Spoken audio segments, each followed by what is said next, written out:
प्राचार्य महोदय और साथ में नंदलाल मिजरे सर, विजय जी लानगे सर और सभी शिक्षक गणों को और भावसार सर, हाँ, आप सभी को मैं बहुत बहुत धन्यवाद देता हूँ कि आपने मौका दिया कि इन बच्चों को मैं कुछ बोलूँ, कुछ कहूँ।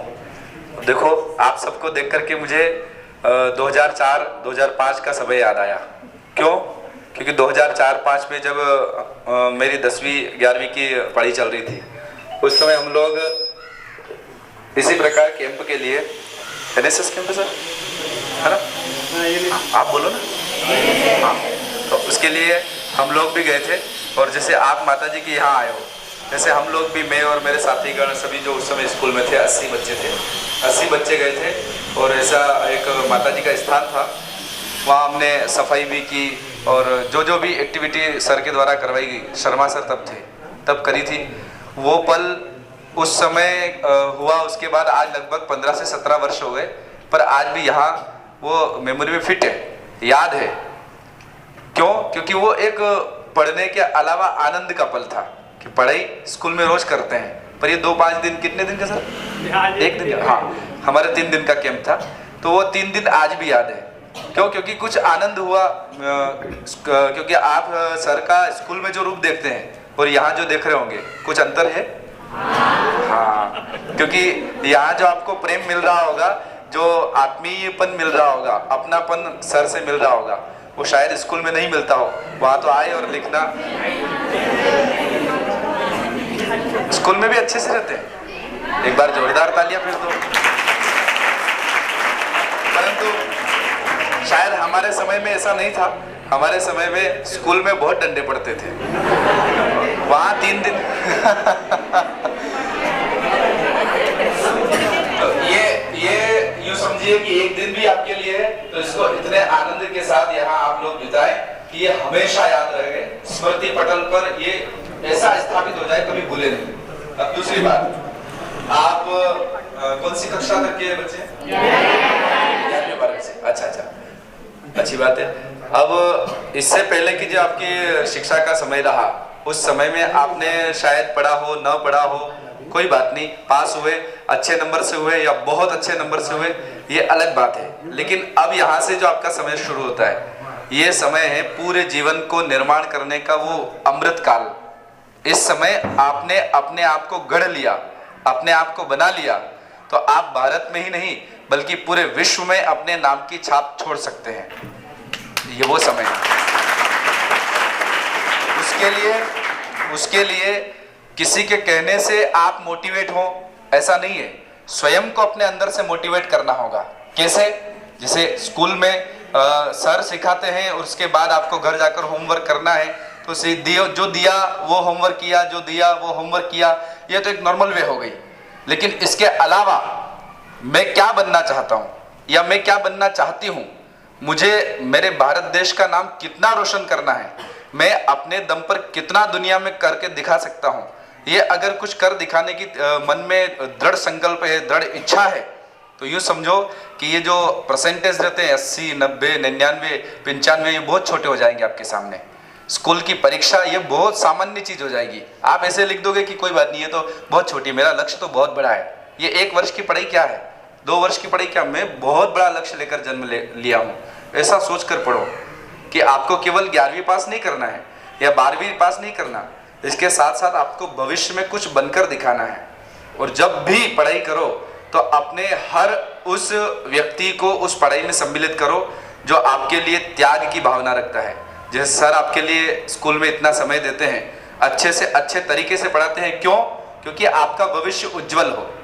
माँ घर में आपके लिए अगर फटी साड़ी भी पहनती है, आपने नहीं देखा होगा, पर शायद कुछ बच्चों की माँ फटी साड़ी भी पहनती है या चप्पल घिस गई हो, आपको नहीं मालूम, पर वो घिसी हुई चप्पल, फटी हुई साड़ी भी क्यों पहनती है? कि ये उसकी बेटी, ये उसका बेटा उसका नाम रोशन करे, और जो वो माँ नहीं बन पाई वो बेटी बनकर दिखाए, वो बेटा बनकर दिखाए। पढ़ते समय हमें हमारे पिता का वो त्याग भी याद रहना चाहिए कि हर पिता सोचता है कि जहां मैं नहीं पहुंच पाया वहां मेरा बेटा पहुंचे, जो मैं नहीं करके दिखा पाया मेरा बेटा करके दिखाए। तो पढ़ते समय हमें हमारे पिता का भी वो त्याग याद होना चाहिए। चाहिए कि मेरे पिता भले ही फटी बनियान में रह रहे हैं, भले ही साधारण कपड़े में रह रहे हैं, लेकिन मेरे लिए कभी जूते कपड़े आदि की कमी नहीं आने दी, पुस्तकों की कमी नहीं आने दी, फीस कहाँ से ला रहे हैं, कितनी मेहनत कर रहे हैं, हम नहीं सोचते, लेकिन पिता आपके लिए बहुत करता है, बहुत। तो पिता के उस त्याग को अगर सच में आप मानते हो तो उनके लिए पढ़ाई करो, और परिस्थिति को दोष मत दो कि मैं गरीब घर से हूँ, मेरे घर में बाकी लोग पढ़े लिखे नहीं है, मेरे घर में बाकी सब लोग मुझे काम बहुत बताते हैं। जितने भी महान लोग हुए उनमें से एक भी व्यक्ति आपको ऐसा नहीं मिलेगा जिसकी परिस्थिति बहुत अच्छी रही हो। जितने भी, चाहे हमारे भारत के पूर्व के एक राष्ट्रपति महोदय हुए APJ अब्दुल कलाम सर, और हम जाकर आए हैं उनके जन्म स्थान पर, चाहे अमेरिका के राष्ट्रपति पूर्व के हुए जिनका नाम था अब्राहम लिंकन, ऐसे कई उदाहरण आप मुझसे ज़्यादा जानते होंगे।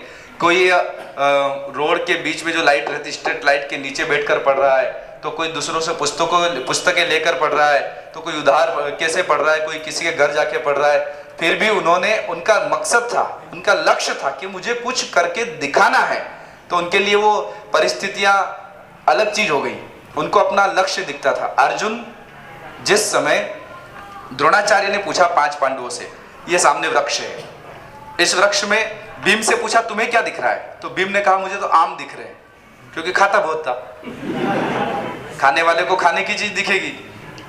दूसरे से पूछा नकुल तुम्हें क्या दिख रहा है, मुझे पत्ते दिख रहे हैं। सहदेव से पूछा तुम्हें क्या दिख रहा है, डाली दिख रही। हर एक ने अलग उत्तर दिया, परंतु अर्जुन से जब पूछा द्रोणाचार्य ने कि तुम्हें क्या दिख रहा है, तो अर्जुन ने तुरंत कहा मुझे वो जो पक्षी बैठा है ना, उस तोते की केवल और केवल आंख दिख रही है। गुरुदेव आप आदेश दो तो मैं अभी तुरंत चलाऊं तीर। तो उसी प्रकार हमें केवल वो तोते की जैसे आंख है ना, वैसे हमारा लक्ष्य दिखना चाहिए कि हमें क्या बनना है, कितने परसेंटेज लाना है, कहाँ पहुंचना है, कितना नाम रोशन करना है, ये हमें दिखना चाहिए। ये नहीं कि मेरे कपड़े अच्छे नहीं है, मेरे मम्मी कपड़े धोकर नहीं देती, समय से टिफिन नहीं बनता है, स्कूल में सर पढ़ाते हो समझ में नहीं आता है, मेरे पास पुस्तकें नहीं, ये नहीं है, ये सब बहाने हैं, एक्सक्यूज, बहाने कुछ नहीं होना चाहिए, केवल और केवल लक्ष्य दिखे। स्वामी विवेकानंद जी का नाम सुना है? ऐसा उनके बारे में कहा जाता है कि वो कोई भी पुस्तक एक बार पढ़ते थे, दूसरी बार नहीं। उनसे जैसे ही पुस्तक पढ़ी, या तो उसका वो पन्ना फाड़ कर फेंक देंगे, या वो पुस्तक किसी को दान कर देते थे।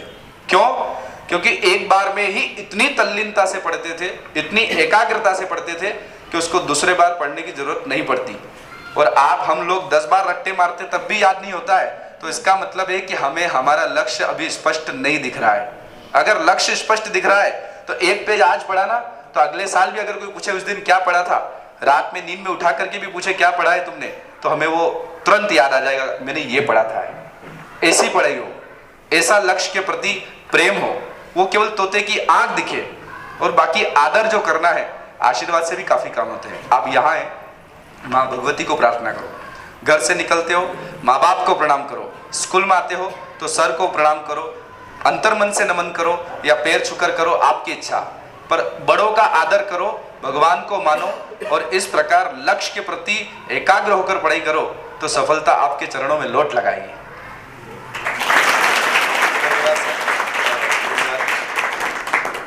जय सिया राम।